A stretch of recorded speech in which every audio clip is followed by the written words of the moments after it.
Deep in the Bavarian woods in April 1945, the war was supposed to be winding down. But as an American field kitchen prepped dinner for 300 men, a line began to form that should never have existed. Not soldiers, civilians, German civilians. They came from the town. Women, old men, children, and they stood at the edge of the camp, watching the steam rise from the cooking pots. They didn't rush forward. They didn't shout.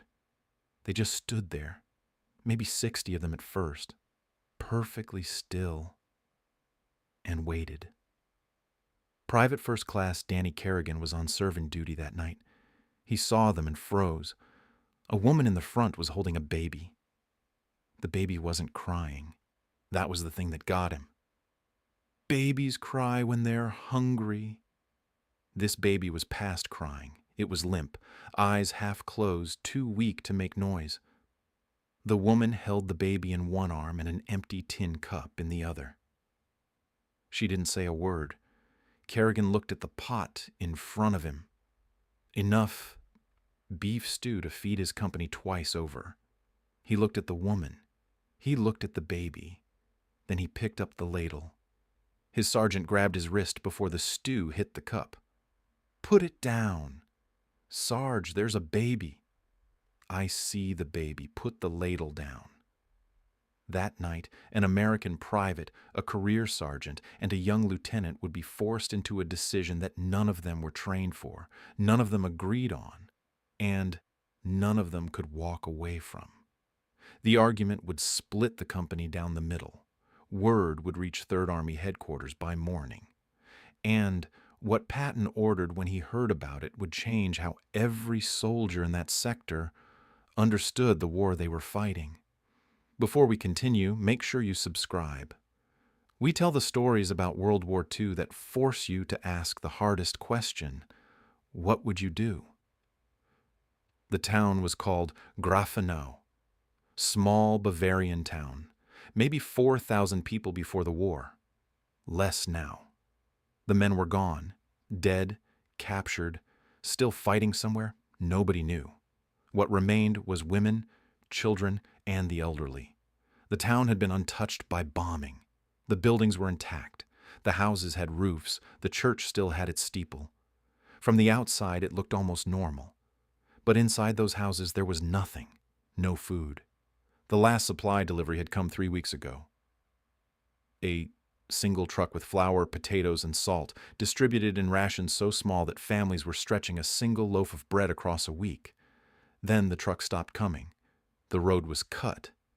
The Wehrmacht had blown the bridge south of town during their retreat, and nothing was getting through. The Americans arrived on April 12th.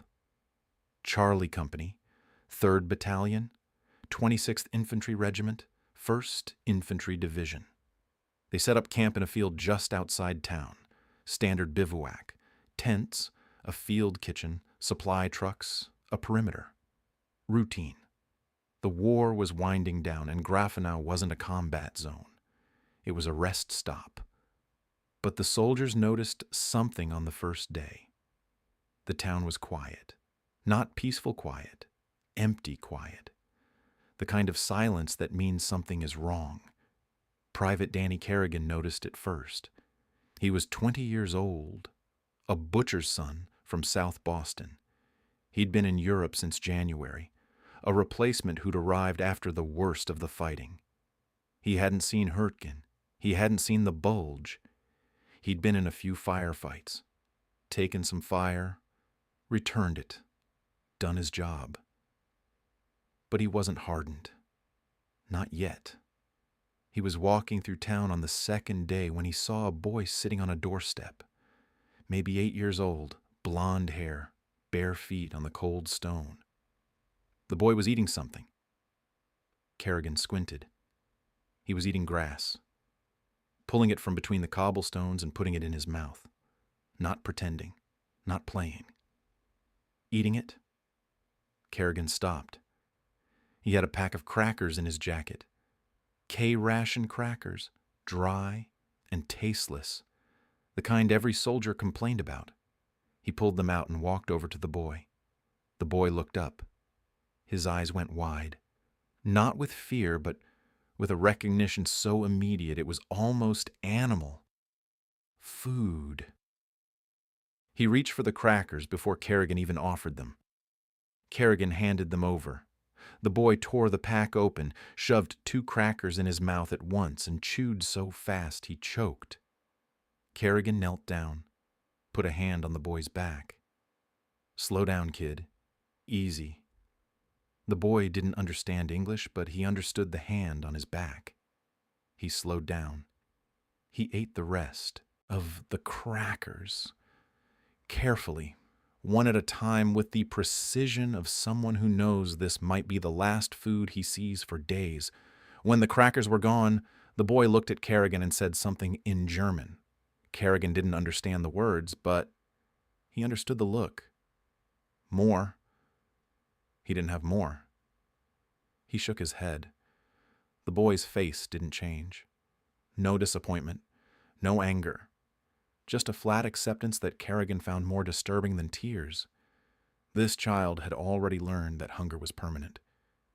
He was 8 years old, and he'd already stopped hoping. Kerrigan walked back to camp feeling like he'd swallowed a stone. That evening the civilians came. It started with the woman and the baby. She appeared at the edge of camp around 1730, just as the cooking fires were lit. She stood there holding the baby and the tin cup, not moving, not speaking. Within 10 minutes, others followed. An old man with a cane, 2 teenage girls holding hands, a woman with 3 children under 6, all of them clinging to her skirt.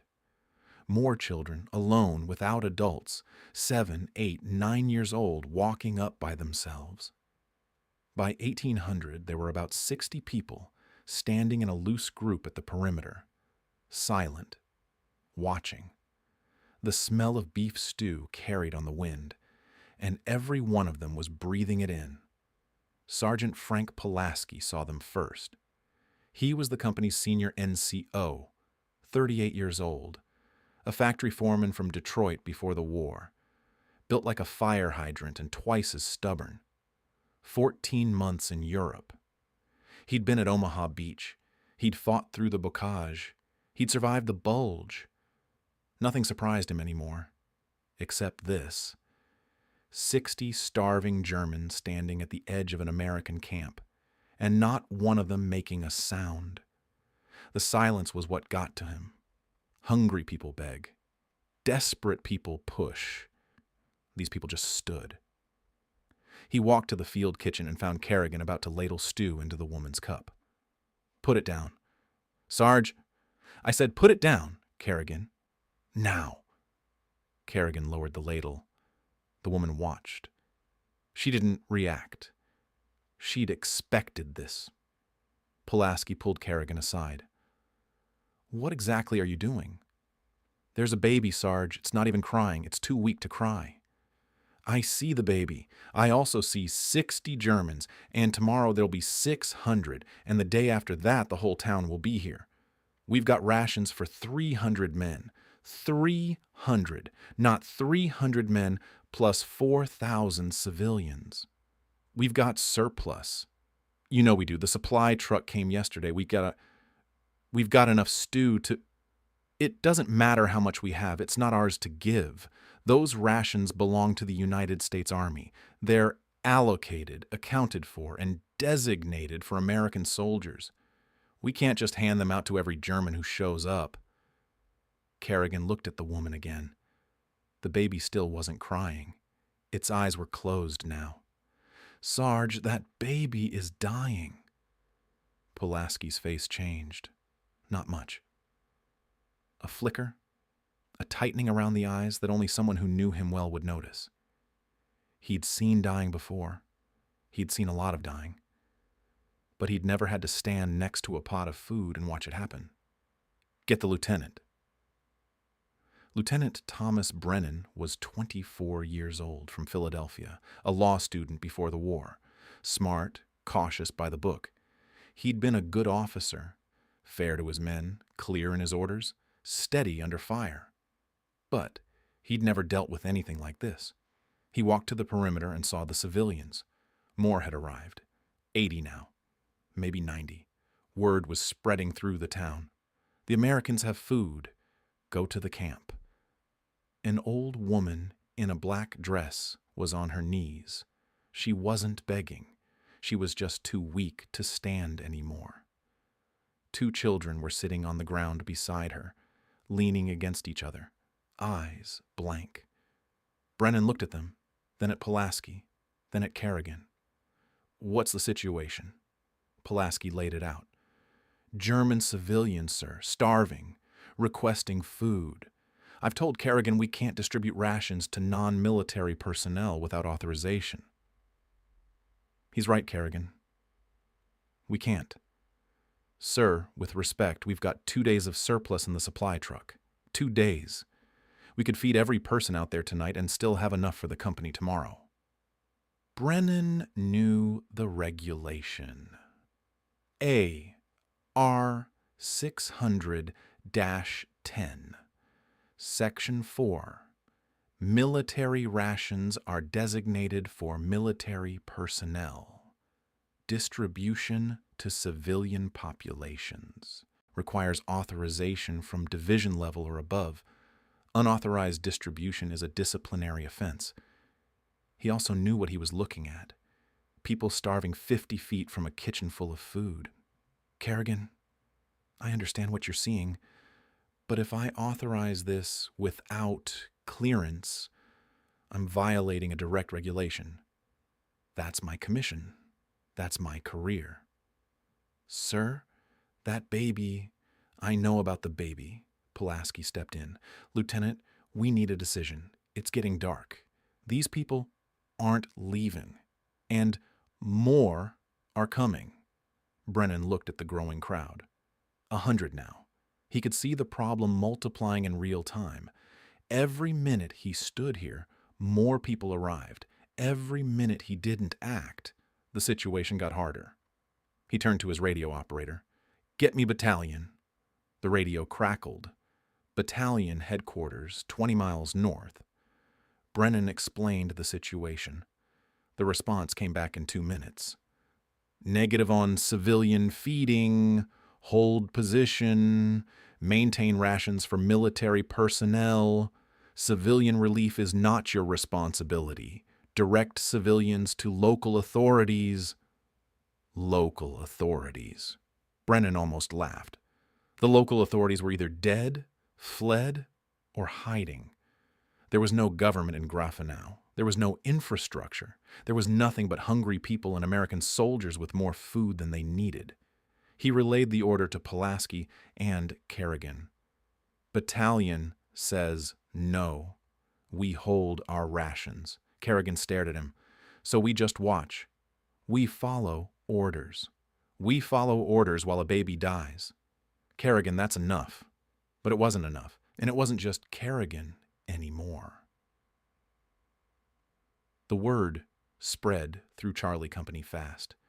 "The Germans are starving. We've got food. Command says no." By nightfall, the company was split. One side, Pulaski's side, Wyden said the rules existed for a reason.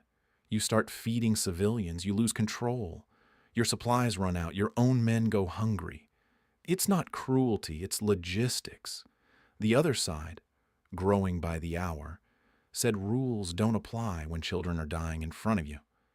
Regulations were written in offices by men who'd never had to watch a baby starve while standing next to a full kitchen. Corporal Mike DiNardo, a rifleman from New Jersey, was the most vocal. "My mother came here from Italy in 1920. She didn't speak English. She had nothing. And somebody in this country fed her. Somebody gave her a chance. Now I'm supposed to stand here and watch these people die because of a regulation." Private Lester Cole from Alabama saw it differently. These people followed Hitler. They cheered him. They supported the whole thing. Now they're hungry and we're supposed to feel sorry for them? Where was their compassion when they were running camps and burning people? Both arguments were valid. Both were true, and neither solved the problem of 100 starving people standing at the wire. At 2100, something changed. The woman with the baby came forward. She walked past the perimeter. No one stopped her, and walked directly to Lieutenant Brennan. She held the baby out to him, not offering, not begging, surrendering. She said something in German. Brennan didn't speak German, but one of his soldiers did. Private Ackerman, whose grandparents were from Bavaria. Ackerman translated, his voice tight. She says the baby will die tonight if it doesn't eat. She says, take the baby. She says the Americans can feed it or not, but she can't watch it die in her arms. She'd rather give it to you. A mother handing her baby to a foreign soldier because she had nothing left. Brennan looked at the baby. He looked at the woman. He looked at his men, all of them watching, waiting. Some had tears on their faces. A few had turned away. Pulaski was staring at the ground. Brennan made a decision. Kerrigan, get milk from the supply truck. Warm it. Feed the baby. Pulaski looked up. Sir, just the baby, Sergeant. Just this one baby. That's not a regulation. That's being a human being. Pulaski didn't argue. Kerrigan ran. He was back in 3 minutes with a canteen of warm milk and a clean cloth. He soaked the cloth in milk and held it to the baby's lips. The baby latched on immediately, sucking weakly at first, then stronger. Its eyes opened. It made a small sound. Not a cry, something softer, an exhaustion giving way to relief. The mother watched. Tears ran down her face, but she didn't make a sound. And then the crowd moved forward, not rushing, not pushing, just shifting slowly, the way water moves toward a drain. 1 step, 2. The children first, then the women, then the old men. They didn't demand, they didn't beg. They just came closer, drawn by the sight of one baby being fed. The proof that the Americans could be reached, could be moved, could be human. Brennan saw it happening. He saw the line between order and chaos blurring. He saw his authority dissolving in the face of 100 empty stomachs. Nobody else, he said. Just the baby. Everyone else back to town. Nobody moved. Sergeant Pulaski, clear the perimeter. Pulaski walked to the civilians. He stopped in front of the old woman in the black dress, the one who'd been on her knees. She was looking up at him.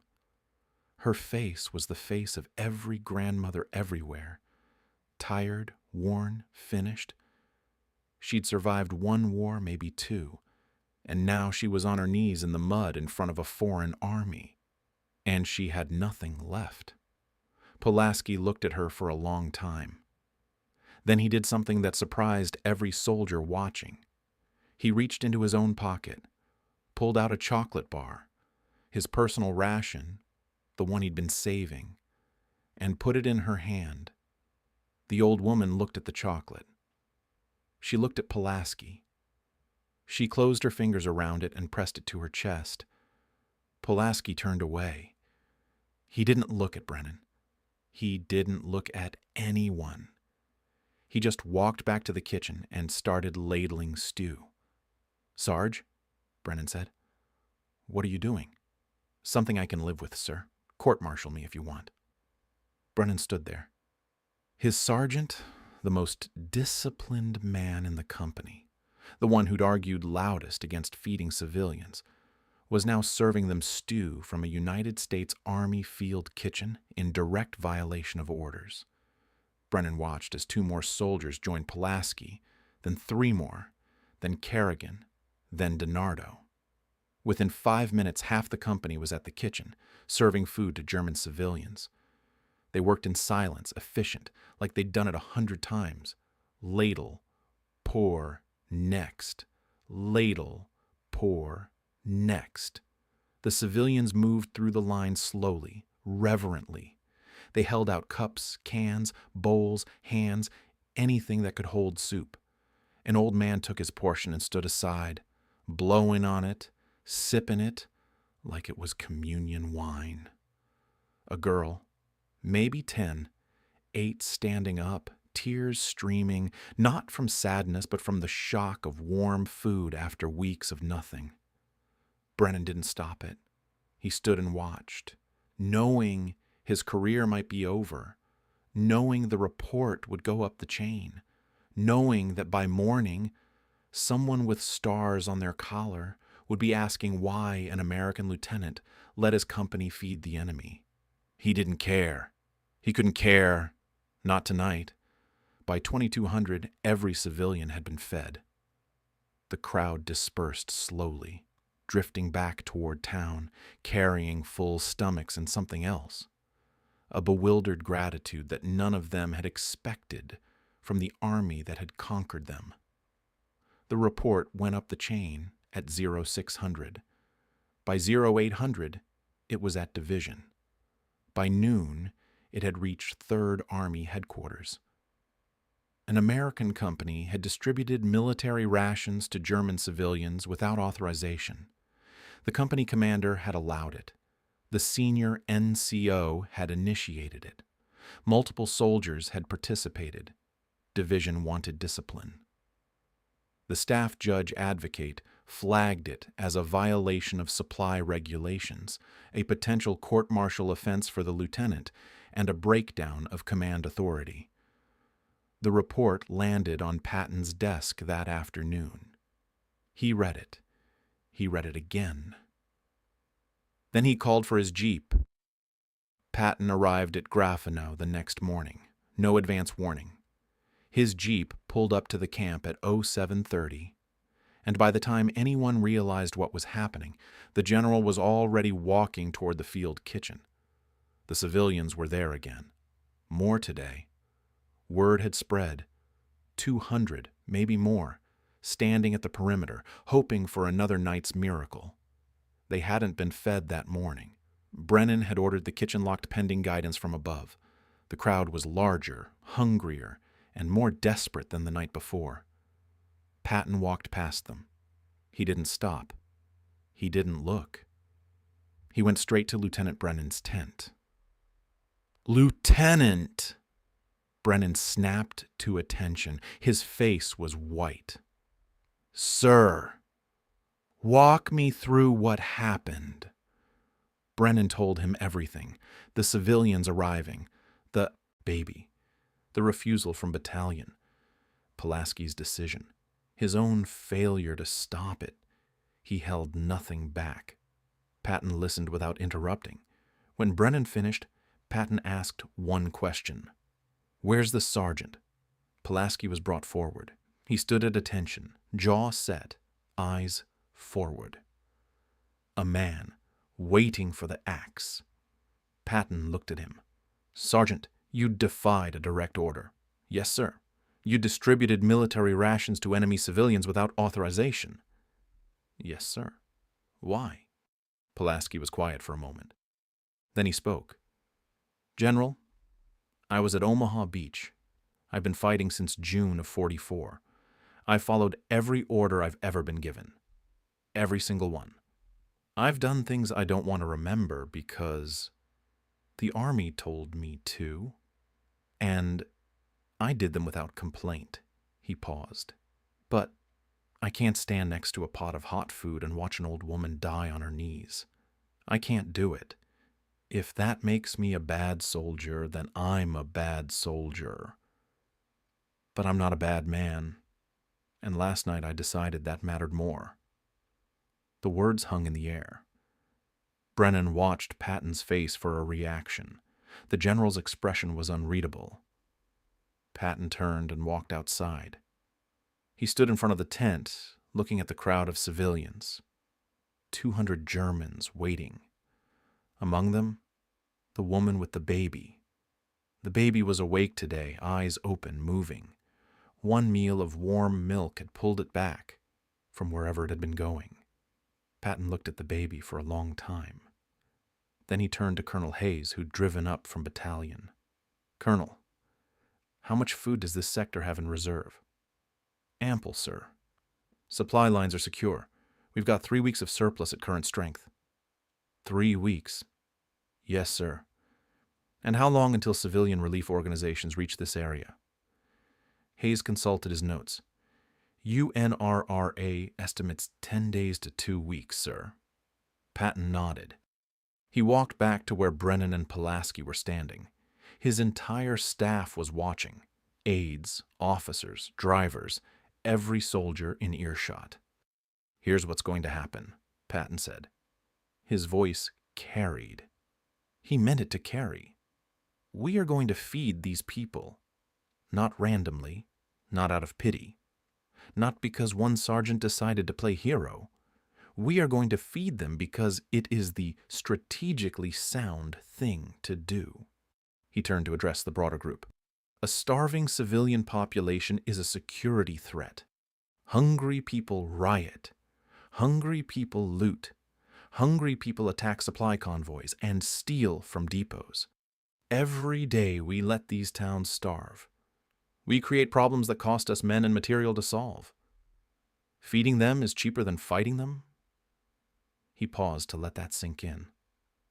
"I don't care about their politics. I don't care who they voted for. I don't care what their husbands did, or what their fathers believed. That's done. The war is ending. What happens next is what matters. And what happens next depends on whether these people see us as conquerors or as something better." He pointed at the crowd. "Every one of those children is going to grow up remembering this moment. They're going to remember whether the Americans fed them or let them starve. And in 20 years, when we need Germany to be an ally instead of an enemy. And we will need that. Mark my words. What those children remember will matter more than any treaty we sign." He turned back to Brennan.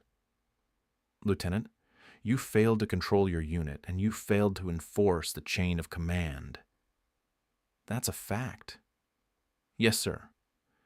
"It's also a fact that you chose not to stop your men from feeding a dying baby. That tells me something about your judgment." He turned to Pulaski. "Sergeant, you broke the rules. You also broke the right way. You didn't steal. You didn't waste. You served every person in that line the same portion, organized and fair. That tells me something about your competence." He looked at both of them. "Neither of you is being court-martialed. Neither of you is being disciplined. You're both being given a job." He pulled out a folded paper. He'd written it in the Jeep on the way down. "Effective immediately, this camp will operate a civilian feeding station. Twice daily, 700 and 1800. Women and children first, elderly second, no military-age males unless cleared by intelligence. Every person gets one serving, no more, no less. Lieutenant Brennan, you're in charge of logistics. Make sure we don't run short. Sergeant Pulaski, you're in charge of the line. Keep it orderly. No chaos, no favoritism, no waste." He folded the paper and handed it to Brennan. "One more thing.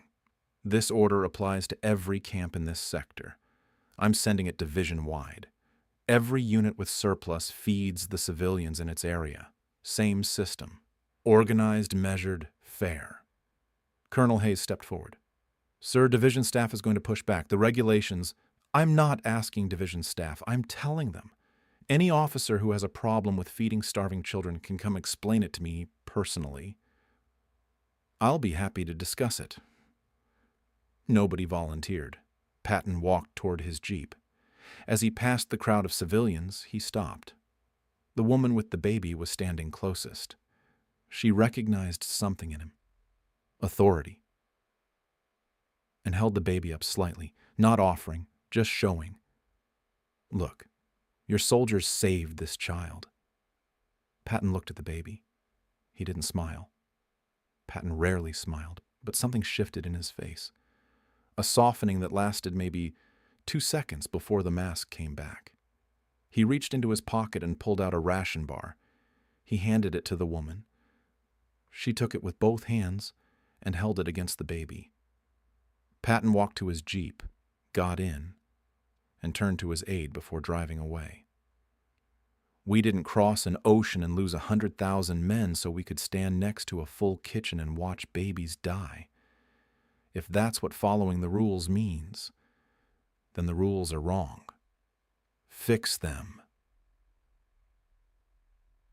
The feeding station at Grafenau ran for 18 days. Every morning at 700, Pulaski set up 4 tables in the field beside the camp. 2 cauldrons of soup, potato and barley.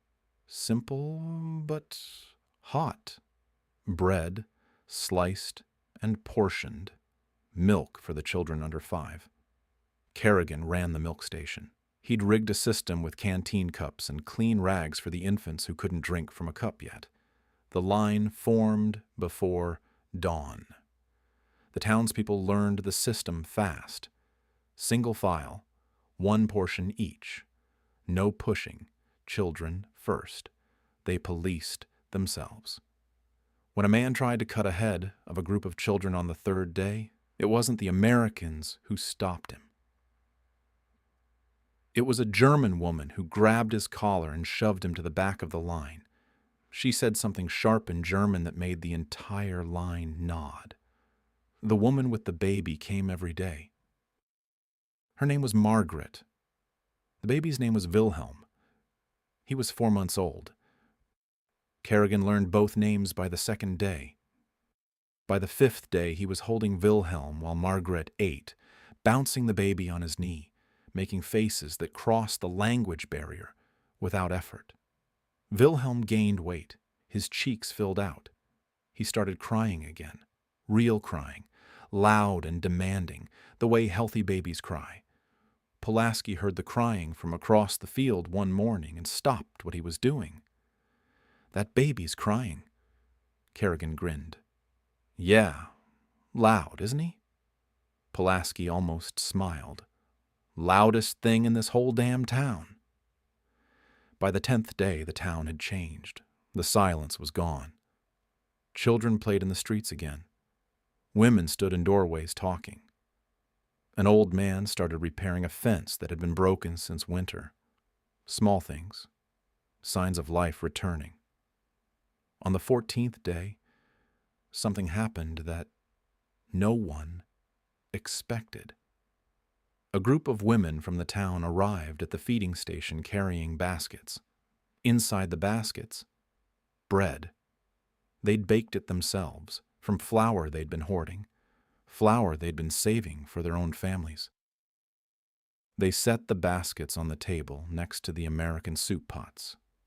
Pulaski looked at the bread, then at the women. "What's this?"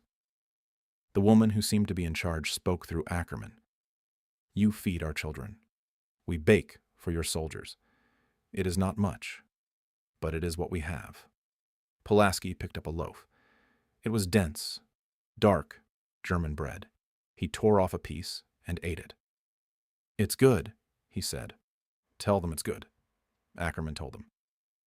The women smiled. Cautious, uncertain smiles. The first smiles most of them had managed in months. From that day forward, the feeding station went both ways. American soup and German bread. Soldiers eating beside civilians. Not friends. It was too soon for that. But no longer enemies. Something in between. Something that didn't have a name yet, but would, eventually, become the foundation of the post-war world. On the 18th day, UNRRA